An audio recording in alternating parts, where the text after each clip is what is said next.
I'm Lindsay Dreyer, founder of Happy Agent Co., where we empower women in real estate to build financial independence, lead with authenticity, and create joyful lives and businesses.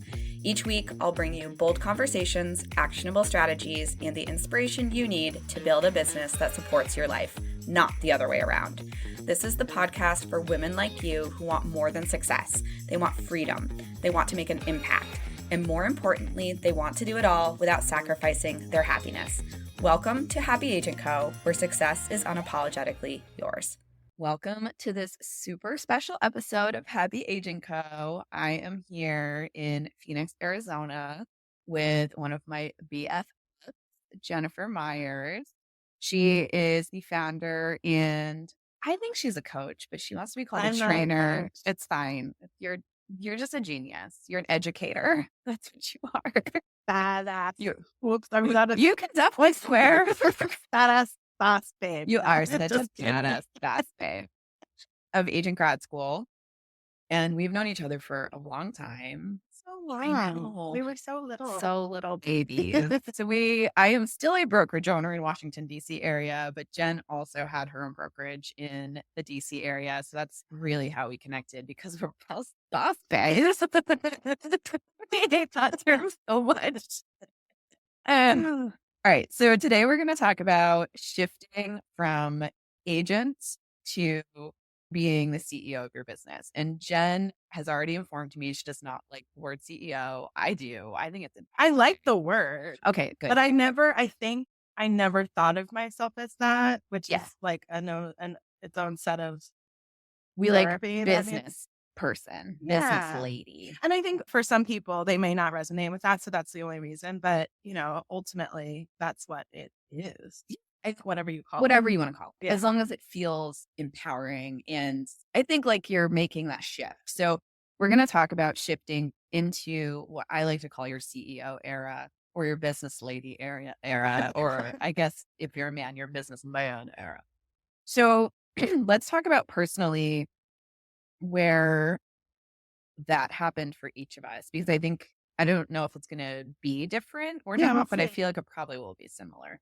So why don't you go ahead and let me know, like, when do you feel like that shift from being just like an agent selling homes to being the intentional business owner happened? Yeah, I will say when I started as a real estate agent, I didn't realize truly that was becoming an entrepreneur and becoming what could be a CEO of a business. I never in the beginning thought of it that way. I thought like, oh, I'm going to be a real estate agent. I'm going to sell a couple houses and have a lot of time and have a Mhm. lot of money. And what ended up happening was I struggled for a long time. And then finally I started having clients.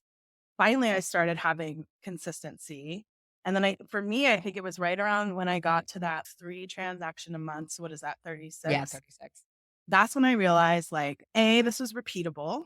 This wasn't like a fluke. And B, I needed to do this in a more streamlined way, in a more enjoyable way, both for myself and my clients, instead of feeling like I was like, whoa, like all the time. And so for me, I think that's when I started looking at my business differently. And I will say the other thing that happened was when my CPA was like, yo, like, you need to keep track of your expenses and like you need some write-offs and stuff like that. And I was Yes. like, what? Like, so those were like the two things when I was feeling out of whack with my systems and processes and like just feeling like I was winging it. Yeah. To then my CPA being like, no, you're actually starting to make money. You have to keep track of things. And I was like, Mhm. what? That was the moment for me that I had no idea how to do that. I felt very out of my element. So, But what about you? Okay. When did you feel that? oh boy. So I started selling real estate when I was super young. I was 21 and I was doing new home sales. And then I went into general brokerage it's straight up real estate agent in 2007. And fortunately had like really good success. And I think I had really great timing in the market because it was like millennials really became first time home buyers. And I was a millennial. And so I had a pretty good run. Like I did 6 million my first year. And then I think I did 10 million. And then it just kept going up and up and up. And I think similar to you, I was at 20-ish deals a year. And that's when I felt like it started impacting my mental health, my energy levels, the ability to like have fun and live my life. Like I liked traveling. I actually was dating my now husband and he was in Louisville, Kentucky. And I wanted to visit him once a month. That was a non-negotiable for me. Like I love this guy. Like I want to be visiting him. And so I was at a brokerage and I just remember being like, all right, I'm at this crossroads. I either have to start a brokerage or I have to just be okay with doing 18 deals a year.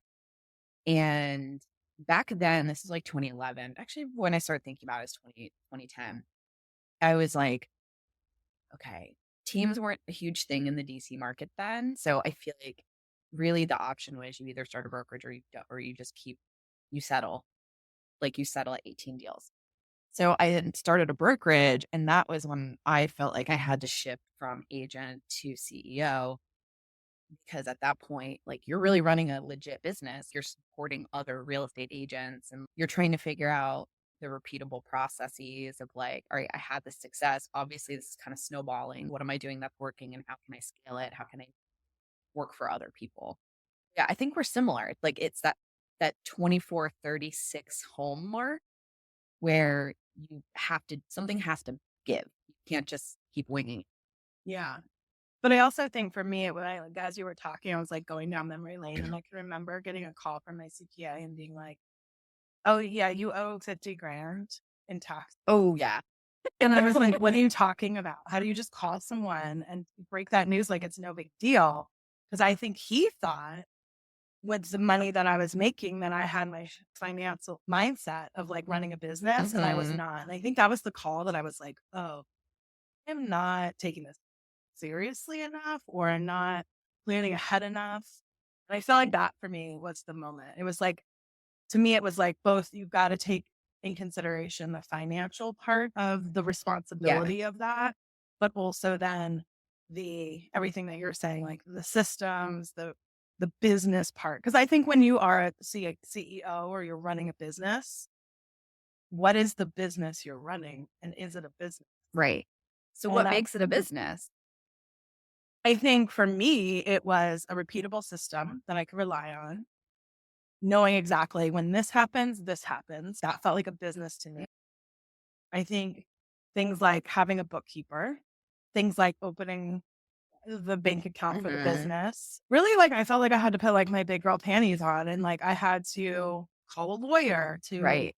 create an operating agreement. That cost $7,000, those kinds of, but, my CPA suggested it because it was going to save me money. Mhm.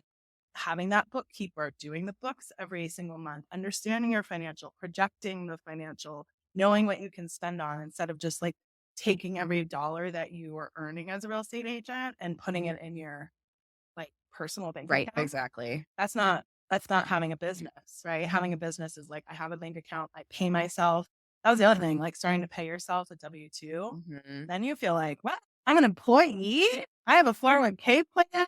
Now we're in business. And it really takes a different mindset. Yeah. Instead of doing a transaction or two to like pay my bills, it's totally different I think thought going process. into that like financial piece, a mistake I see a lot of real estate agents make is that I think going into business is, or there's a lot of really bad advice out there, Yeah. is that you immediately have to create an LLC, you immediately have to create an S corp, you immediately have to do these things. What they don't realize is when you have no income, None of that that none of matters. that matters and it makes 0 sense. So there's definitely a threshold that like and definitely talk to your financial planner or your tax person, but there's an income threshold where it starts to make sense Yeah. to utilize those corporate structures. So like you need to not follow this blanket advice that's out there that's you have to be an S corp. That is horrible advice. Yeah. So I think to your point, it doesn't require you to go out and create an LLC or create an S corp, talk to your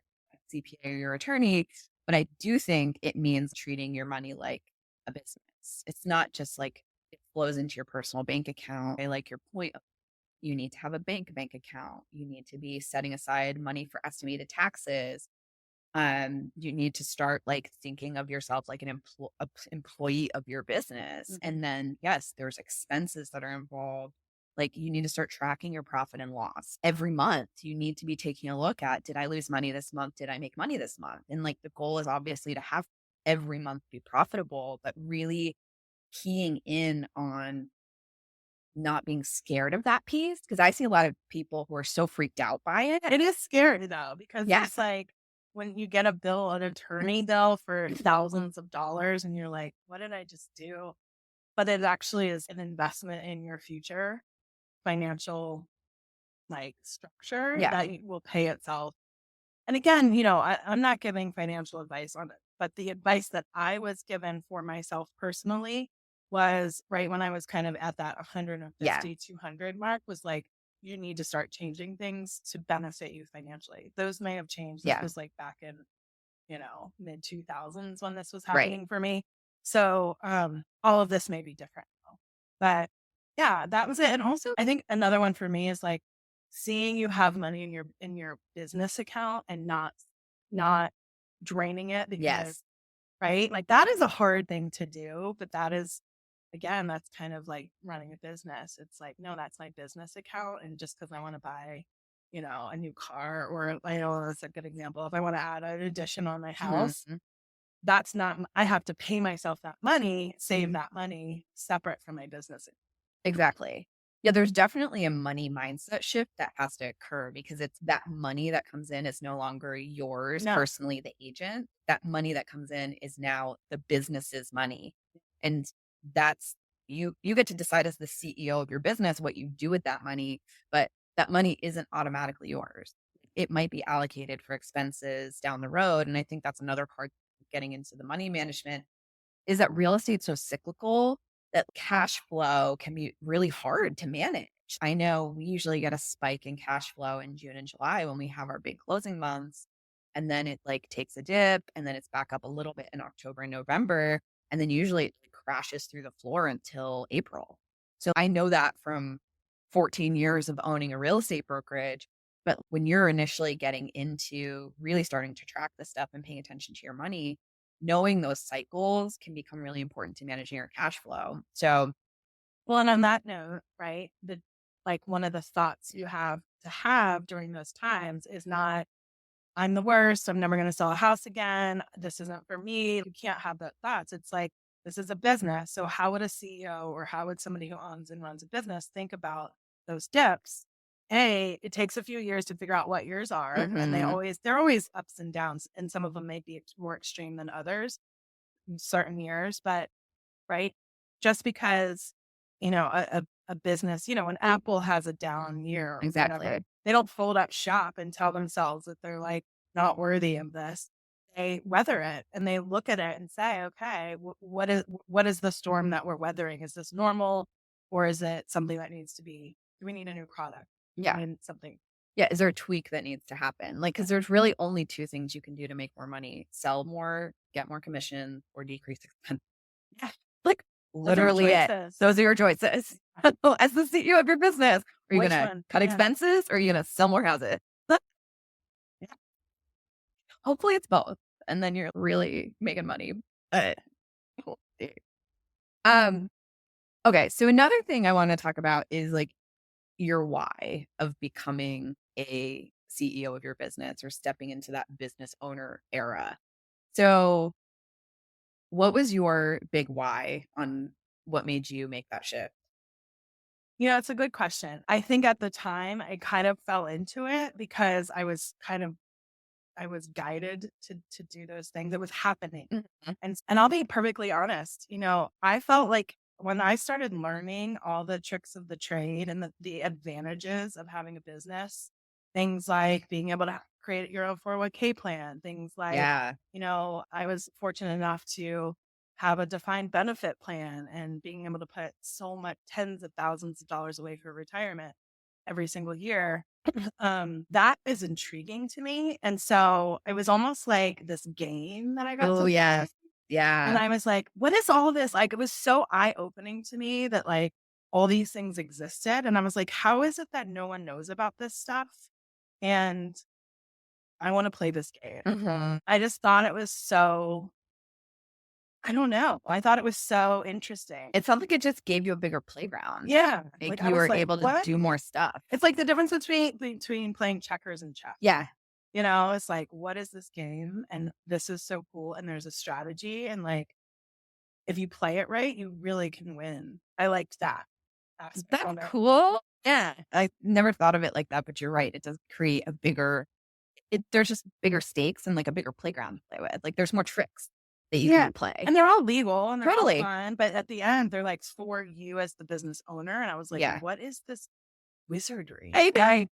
What is I know when I got a solo 401k, I was like, give myself free, right? Like, what is going on? And then it's a deductive. I know. And then I get to like save it. And then great. Yeah. So it was like that. I was so fascinated by that I was like into it. And I was like, how do I play this game at the highest level possible? Yeah.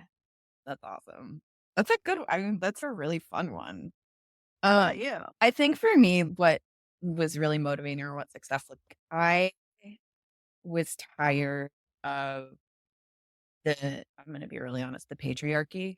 I was like, I felt like I was in the Barbie movie, but like I went to Ken's Mojo Dojo Casa House And it was all named after old white men. I'm not going to name all of them, but you guys know them. You know them. There's usually two names associated with those brokerages. There's lots of them. And so I just like literally felt like I was in Ken's Mojo Dojo Casa House in Washington, D.C. Yeah. And I would say, because you and I used to see each other at these like events. Yes. And like, it was like, I was young. Like, I was young and female. And looking at each I other. was like, what is going on here? Why do I exist here? So I think for me, I know. I got so fed up with the patriarchy that I'm like, I am just not going to participate in this anymore. I'm going to create my own safe haven where I can be myself, be a woman, be a tech forward millennial, and not feel like an alien that landed on a planet. And luckily that worked out for me because I attracted other people who were kind of fed up with the existing structures and the existing support and all of that. So that was definitely a big why for me.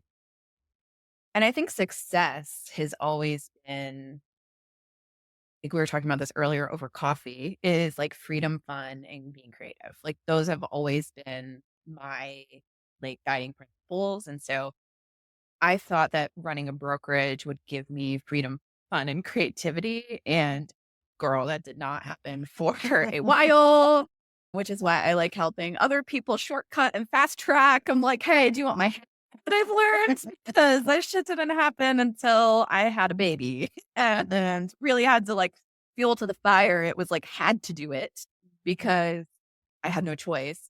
So yeah, that's success for me is like freedom, fun, creativity. Then my real big why is that I just want to be a representative of female leadership in the real estate industry because I do think we've made progress since 2011, but there's still not enough. Like I still look at stages and there's still not enough women. There's still not enough people of color. There's still not enough LGBTQ plus people. Like there is not enough representation for sure in our industry. And the leadership for sure. Yeah.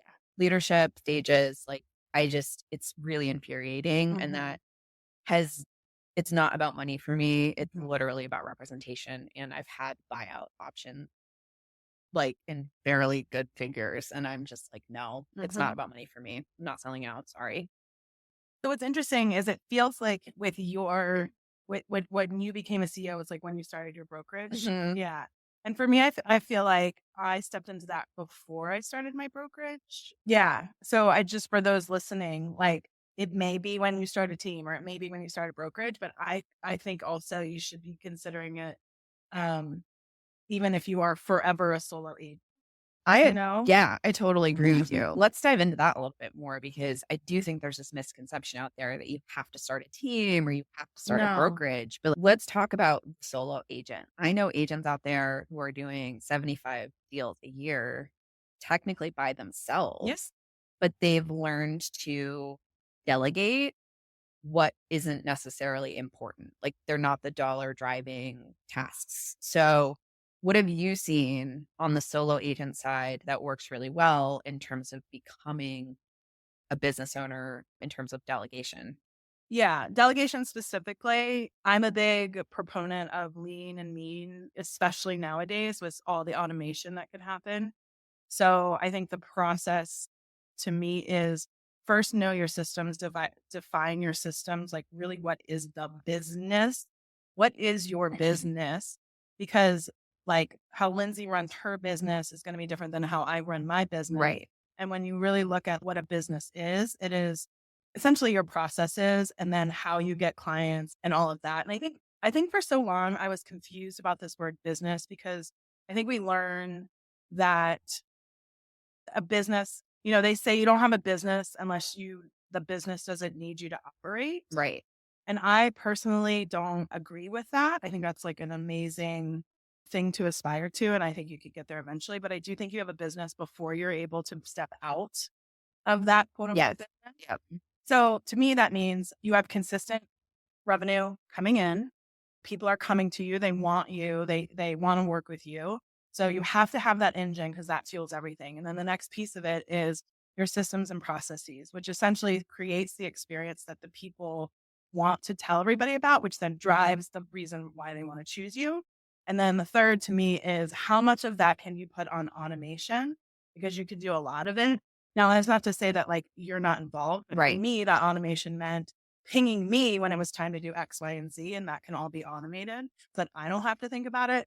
And then last is then having delegation, which for me meant really three different buckets of Mhm. delegation. One was things that drove lead generation for Yep. me and being able to take a lot of that off of my plate so that my job became solely meeting with the clients. Yep.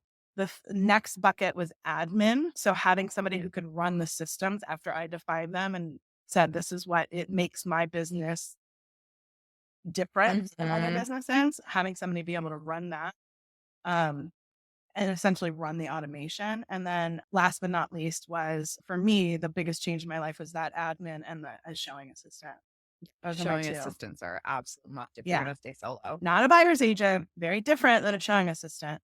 That was the game. Those were my hires, which was very, very small team. Yeah. Because as you know, I'm cheap. There's nothing wrong with One would call me like a money hoarder. I'm very cheap. And so for me, it was always like, how do I not spend money? And then when I do spend money, so when I do hire It people, has I pay impact. them well, to do their job. We did not talk about this in advance, but I have the same exact 3 buckets, and it's exactly how I've structured City Chic Real Estate because I want to be able to take admin tasks, marketing tasks, and transaction coordination off the agent's plate. And so I think if you're a solo agent, I actually really think that before you go and start a team, before you start a brokerage, that you start scaling yourself as a solo agent because For it sure. gives you a taste. You need to do all that Yeah. because once you build that for yourself, You you build can build anything on top. and you can really. plug agents into it. Mhm. So it's like the engine's already built, so then you can plug other agents into it. That's a big mistake I see people make is that they jump from I'm just me to I have a team. There's What no system. there's no system, there's no foundation. There's nothing for them to plug into. So delegation, I think, is a really key piece. And like it does take a lot of work, like onboarding an assistant or creating your policies, procedures, like your checklist for things, like that takes intentional time. And that's something that I definitely do with my coaching clients is like we really take like what do you want to outsource? What is not serving you anymore? Like what do we need to get somebody in to do? But I think it's those 3 buckets. If you're starting to start thinking about your business in those 3 buckets. I love the marketing lead gen, transaction support, whether that's a transaction coordinator or a showing assistant, and then your admin stuff. Literally just like maybe your calendar, maybe it's your email inbox, maybe it's appointment firming and scheduling. It's anything that people can take off your plate. And I think that that's how you really start making that transition. But I do see so many agents just go straight to I started a team. And it's like, yeah, but there's nothing there to support that team, and they always disintegrate. Like, they Yeah. don't last. Yeah. And I don't know, for me, it was all about why are you having those things? Why are you having those things take off the plate for me. And this was different, especially back then, because we were so conditioned to like jump to a team. For me, or to jump out of the transaction. And for me, I loved my clients. I love my clients to this day. And so for me, I took everything off my plate that didn't involve me being in front of my clients. Right. And so you might say like, oh, what about a showing assistant? I mean, I was still in front of my clients a lot of the time, but there were certain activities my showing assistant did for me, like second showings, like the beginning of a home inspection. You know, if like they want to see it one more time and you're like writing an offer, those were the moments. But it's not like every showing my showing assistant showed for me. For me, I wanted to be in front of my clients because that's for me where I had the biggest. I think as a solo agent, that's dead on because you're the product. Like at that point, it's like that's how you're getting referrals. That's how you're building your personal brand with that client. So yeah, if you're outsourcing too much of the face time, that dilutes it and they're not associating their great experience with you, the person, which totally agree. So I think if you're going that solo agent route, like that, again, I think everyone should start there. Don't skip ahead to team. Do not skip. That's dumb. And be the point of this episode is to be the business owner, be the CEO of that business. Then once you get that down really well, then you can ask yourself as a business owner, what do I want next? And you have 3 options. Option 1 is keep doing what you're doing because it's freaking awesome. And you make a lot of money doing it, which. And when you have it firing on all cylinders, like it's good. Yeah. Good. 2, you could start a brokerage. Right. Pros and cons of that. You're going to make a lot less money and have a lot more stress, but I'm not saying you shouldn't do it. Yeah. There's pros and cons. I'm going to say, talk to me first. If you decide you want to start a brokerage, and then talk to Pat. Maybe we'll just like have a little like wine and Zoom because maybe actually what we should do. It's great. But it is a different job. It's a very different job. Or your third option is start a team. I guess you have a fourth option, which is do something totally different. Quit. But what did I say? I think we're conditioned and taught in real estate to want to get out of the job of production. Being a real estate agent. Yeah. Somebody has to sell the houses.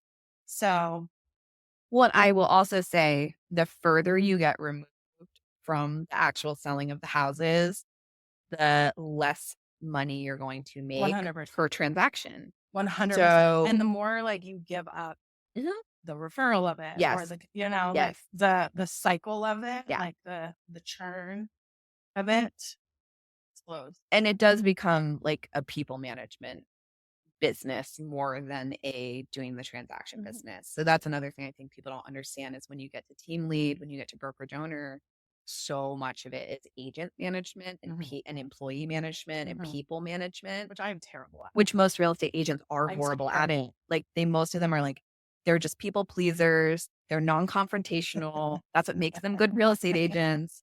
And it's a disaster. So I think that that's another thing to keep in mind. Like, do you like managing people? Because if you do not like managing people, the solo agent track is probably the right one for you. And you just need to crush it as long as possible and then retire. And I think like the takeaway, my hope is of this part of the takeaway is you can be a badass business person at any one of those choices. Totally. It's not just having a team that makes you a business person or having a brokerage that makes you a business person. There is a point in your career, which I think is like a couple of like $150,000, $200,000, which is probably two to three transactions. That's when you have a choice to make. Are we going to continue to kind of just be a real estate agent who sells a house or two a month, which is perfectly acceptable and fine? Or are we going to turn this into a business that is a different animal than being a real estate agent who sells a house or two a month? And there is no right answer. It's a personal answer for you. It's why I love this business is that there is no one size fits all. And it's actually we're not going to dive too deep into this rabbit hole, but it's why I get so irritated by real estate coaches where they prescribe one thing, one solution. Yeah. Let's evaluate what your life goals are, what's going on in your life, how much time and energy do you have? Like it's a holistic package. Like you need to figure out what's good for you. And maybe there's a solo agent that's like, I'm never going to treat this like a business. And that's totally cool. Fine. Totally cool. But at least know your limit and know that if you start getting too much business in the door, you at least have a referral partner you can send business to, if the people come across your inbox that you're like, I know that that's not a good fit. That's not one of the 18 I'm doing this year because I can only do 18. And it starts making you have discernment. Like you start becoming more discerning, and that also can build a business that you Yeah, I was love. going to say, that sounds like a badass business, babe. But it is like you're being you're still being a business owner. Yeah. But maybe it's not to the extreme of a solo agent who has a showing assistant or Right. whatever, but it's, your limits, your boundaries, and you're sticking to them. And I think that is actually seeing your business as a business and being the CEO of your business. And your life. Yes. Right? And of your life. I feel like we need to end it just really there. good. I think we're just, all right. Mic drop. Mic drop. We're done. Thank you so much for chit-chatting with me on our girlcation. It's been so great. Thank you. I love you. I love you. All right. If you want to learn more about Jen, you can go to agentgradschool.com. She is not really on social media, but you'll just have to check out her beautiful website. I am on social media. You can follow me at Happy Agent Co. And I just want you all to have a business and a life that you love. And if there's anything I can ever do to support that, you just give your girl a shout. Thank you so much for tuning in to this episode of Happy Agent Co. I hope you're feeling inspired and ready to take action to build a business and a life you absolutely love. If you enjoyed today's episode, it would mean the world to me if you could share it with a fellow agent who might need to hear it. Also, don't forget to hit the subscribe button, and if you are feeling generous, leave a review. Until next time, stay happy.